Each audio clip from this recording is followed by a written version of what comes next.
উকিল বাবার সাথে দেখা করা জায়েজ আছে কিনা, বাবা বলা যাবে কিনা? উকিল বাবা হলো 2 নম্বর বাবা।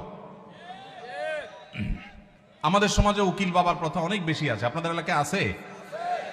এটা হলো 2 নম্বর বাবা, নকল বাবা। নকল, এই নকল বাবা হওয়াও জায়েজ নাই, এই নকল বাবা বানানো জায়েজ নাই।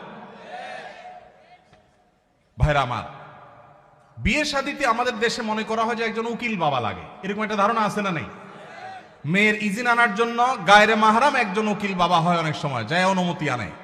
এইভাবে উকিল বাবা বানানো পরিষ্কারভাবে হারাম, পরিষ্কারভাবে। মুরব্বীরা ভালো করে শুনে রাখেন, যারা যারা উকিল বাবা আছেন এই বাবাগিরি ছেড়ে দেন। বাংলাদেশে বাবার কোনো শেষ নাই।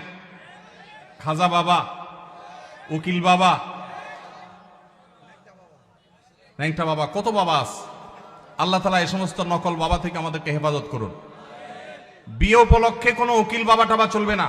নিজের বাবা বেঁচে থাকলে সেই বাবা তিনি নিজে নিজের সন্তানের বিয়ে দিবেন, ব্যাস। মেয়ের অনুমতি বাবা আনতে যাবেন। জাজ্জল্যমান বাবা উপস্থিত, আগাগোড়া 5 হাতি বাবা আছে, এরপরও দেখা যায় আরেকজন উকিল বাবা সেজে সেখানে নাটক করতে যায় অনুমতি আনার জন্য। এই নাটক করা জায়েজ নাই, পরিষ্কারভাবে হারাম।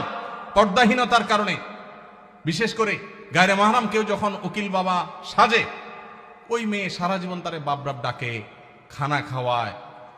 এটা আমাদের সামাজিক মানে একটা কুসংস্কার বলতে পারেন, এর সাথে ইসলামের কোনো সম্পর্ক। যুবকরা বিয়েতে কোনো উকিল বাবা যেন না থাকে। মুরব্বীরা যারা যারা যার যার বিয়ের উকিল বাবা আছেন, আল্লাহর রাস্তে বাবাগিরি ছেড়ে তওবা করে আল্লাহর কাছে চলে আসেন, চেষ্টা করবেন তো ইনশাআল্লাহ। এই উকিল বাবার নাম দিয়া পর্দাহীনতা 2 নম্বরই 1000টা জিনিস হয়। নিজের বাবারই খবর নাই, কিসের আবার উকিল বাবা? হ্যাঁ, উকিল বাবার লগে বললো ভাগছে কোন মেয়ে? আল্লাহ মাফ করুক আমাদেরকে। ওই যে বেশরিয়তি কাজ করলে তো একটা না একটা অঘটন ঘটবেই।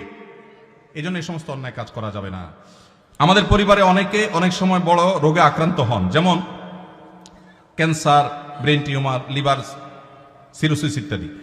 এই ধরনের রোগের চিকিৎসার ক্ষেত্রে অনেকে তার পুরো সম্পদ বিক্রি করে ফেলে, নিঃস্ব হয়ে যায়। শরীর দৃষ্টিকোণ থেকে কতটুকু সম্পদ ব্যয় করা উচিত, এমনি ইসলামের নির্দেশনা কি?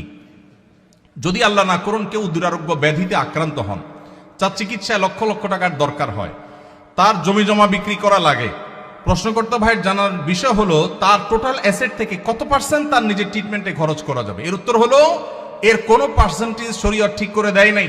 তার ট্রিটমেন্টের জন্য যদি তার টোটাল সম্পদ বিক্রি করা লাগে, সেটা বিক্রি করার অধিকার ইসলাম তাকে পরিপূর্ণভাবে দিয়েছে।